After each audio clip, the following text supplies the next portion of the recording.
and it's a fire that is being reported, viewers, from Lucknow, and that's what we are breaking right now at the moment. In fact, it's a murder. I beg your pardon, it's not a fire, it's a murder case, viewers. Family of 5 found murdered in a hotel room in Lucknow. And what we know is that the accused also filmed a video after murder. Family of 5 found murdered. This is the video of the accused. Reportedly, he kills family members, his own family members, and then he releases this video on camera. On your screens is that video of the accused who killed his own family, 5 members of his family in Lucknow. He has been arrested as well. And we do not know yet the cause of the murder. He has recorded his family members being killed, being murdered by himself. So, a shocking case, viewers. It's a brutal murder. And you can see this man, who is the accused, releases this video after committing murder of his own family members. And he has been arrested as well. We'll try and get you more details about who is this man. Raghavendra, in fact, is joining us on the phone line for more, and on the broadcast for more. Raghavendra, tell us more about this case.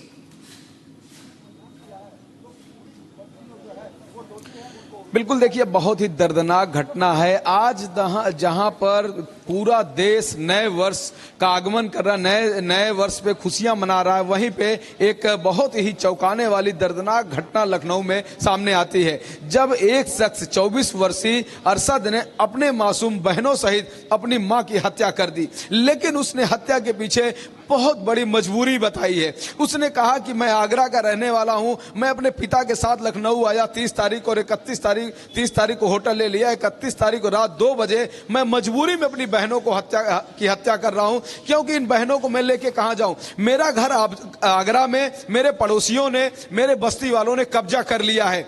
मेरे ही घर से हम लोगों को निकाल दिया गया है। मेरी माँ है, मेरे पिता है, मेरी छोटी छोटी 4 बहनें, इनको लेके हम कहां जाएं, क्या खिलाएं। और उसने गंभीर आरोप लगाए हैं कि जो अगल बगल के लोग हैं वह तमाम गलत कामों में वह संलिप्त हैं, चाहे वो भूमाफिया का मामला हो, चाहे जाली नोटों का मामला हो, और चाहे खुद गरीब लोगों की बच्चियों को हैदराबाद सप्लाई करने का मामला हो। वो कह रहा था कि मुझे और मेरे पिता को जेल भेजना चाहते थे, जेल भेज के मेरी बहनों को हैदराबाद भेजना चाहते थे। तो कौन भाई, कौन बाप होगा जो अपनी बहनों को जिंदा रहते हैदराबाद भेजने देगा। इससे अच्छा तो मार देना ही है, ऐसा उसने कबूला है। इसी व्यवस्थाओं में जिस तरह के साथ उसके साथ प्रताड़ना हुई है, उसके साथ गलत चीजें हुई हैं, वो कई जगह एप्लीकेशन लेके गया, कई जगह उसने गुहार लगाई, कई समाज सेवी संस्थाओं के पास गया, लेकिन किसी ने नहीं सुनी उसकी। अंततः उसने मौत को, यानी कि उन लोगों को मारा और कहा भी कि हो सकता है कि मैं भी मर जाऊं। लेकिन उसके पहले पुलिस सुबह उसको हिरासत में लेती है, सारी बात कबूलवाती है। पिता को उसने रात में ही स्टेशन छोड़ दिया, पिता पता नहीं कहां गया है। पुलिस उसको जरूर ढूंढ रही है कि आखिर क्या क्या मामला था, जिस तरह के आरोप लगाए गए उनमें सत्यता है कि नहीं है। पुलिस उन पहलुओं पर भी अब लग गई है, जांच में पुलिस जुट गई है। उसके पिता से भी जानकारी लेगी, और खुद जिन लोगों का, दर्जन भर लोगों का नाम लिया है, अरशद ने दर्जन भर लोगों का नाम लिया है अपने इस आपबीती में, जो उसने वीडियो जारी किया है हत्या करते वक्त, मारते वक्त, तो वहां भी पुलिस जाके इंक्वायरी करेगी कि आखिर उसमें सत्यता क्या है। लेकिन बहुत ही हमारे साथ बने रहिए, बयान है, राघवेंद्र हमारे साथ बने रहिए। हमारे पास वो वीडियो है जो हम अपने दर्शकों के बाद दिखा चाहते हैं। Viewers, just take a look at this video that was released by the accused himself, recording himself after killing his own family members. Mohammad Arshad है। आज बस्ती वालों की वजह से, उनसे थक हार कर आज मजबूरी में हमने सबने, पूरी फैमिली ने एक कदम उठाया है। आज अपने हाथ से अपनी बहनों को और अपने आप को मारा है मैंने। मजबूरी में अपनी बहनों को मुझे गला दबा के हाथ की नस काट के मारना पड़ा। देखना चाहते हैं, देखिए, मैं आपको इन लोगों की शक्लें दिखा दूँगा। देखिए बेचारियों, कैसे मैंने अपनी मजबूरी में बहनों को गला काट कर मैंने मारा है। देखिए, मरी पड़ी है, ये देखिए।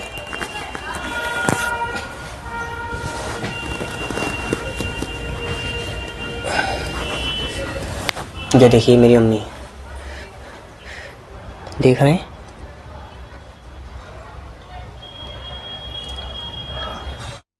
Right, so there you had that video. It's in fact it's really those claims that were made that the very act is something that is very shocking. And Raghavendra, क्या मामले की तफ्तीश में कुछ लोगों क्या इसने किसी का नाम लिया है, कुछ लोगों के बारे में जो उसको जो वो कह रहे हैं, दावा कर रहा है कि किसी ने उनको प्रताड़ित किया है, तंग किया है, क्या उन लोगों को लेकर किसी भी तरह के जो बातचीत की है, किसी ने पुलिस से किसी से भी संपर्क साधा है? बिल्कुल, देखिए इस पूरे मामले में अपने वीडियो में उसने 8 से 10 लोगों का नाम लिया है, बकायदे उनका नाम और वो किस किस मामले में दबाव बनाते थे, क्या क्या करते थे, यह भी उसने पूरा बताया है। और यह बहुत गंभीर मामला है। उसने कहा, मैं आपको और अंदर ले जाता हूं कि उसने अपनी बातों में कहा कि वो जो घर था उसका छोटा सा, उसकी बहनों ने बहुत प्यार से उसको सजाया था और उसने कहा कि यह घर लुटना नहीं चाहिए। उसने कहा कि हमें मरते यानी जब मैं जिंदा था तो मुझे न्याय नहीं मिला, लेकिन मरने के बाद योगी आदित्यनाथ उसने गुहार लगाई, प्रधानमंत्री नरेंद्र मोदी से गुहार लगाई कि मुझे मरने के बाद हमारे परिवार के लोग जो मरे हैं उसके बाद हमें न्याय मिल जाए। और उसने यह भी इच्छा जाहिर की है कि भले हमें ना मिले, अब तो हमारी जिंदगी तबाह हो गई, हमारे घर पर मंदिर बने। क्योंकि जिस तरह से ये लोग आए हैं, आतताई लोग आए हैं, हमारे घर को कब्जा किए हैं, हमारे साथ जुर्म किए हैं, हमको बेघर कर दिए हैं, तो ये इनको मिलना नहीं चाहिए। और उसने यह भी कहा कि इनके ऊपर सख्त सख्त कार्रवाई होनी चाहिए। जिन लोगों का वो नाम लिया है, दर्जन भर लोगों का उसने नाम लिया है, कहा कि ऐसे लोगों के ऊपर सख्त सख्त कार्रवाई हो, ऐसा उसने मुख्यमंत्री से अपील किया है। तो कहीं न कहीं बहुत गंभीर मामला है, सारी चीजें खुल के आ गई हैं। अब पुलिस के हाथ में पूरा मामला है, पूरा केस पुलिस के हाथ में है कि पुलिस आगरा भी पहुंचे, पूरे इस हत्या से संबंधित जिनका जिनका नाम है, जो आरोप है, उसका अध्ययन करे, उसकी जांच करे, वहां तक पहुंचे कि उसमें तथ्य क्या है, सत्यता क्या है। और साथ ही उसने जो यहाँ पर अब कबूलनामा किया है, इन दोनों को लेते हुए अगर कोई एक्शन की बात बनती है तो पुलिस को निश्चित तौर पे एक्शन लेना चाहिए ऐसे लोगों के खिलाफ जो लोग इस तरह से काम करते हैं कि कोई पूरा का पूरा परिवार तबाह हो जाए, मरने के लिए आमादा हो जाए। ऐसे लोगों को समाज में छोड़ना नहीं चाहिए।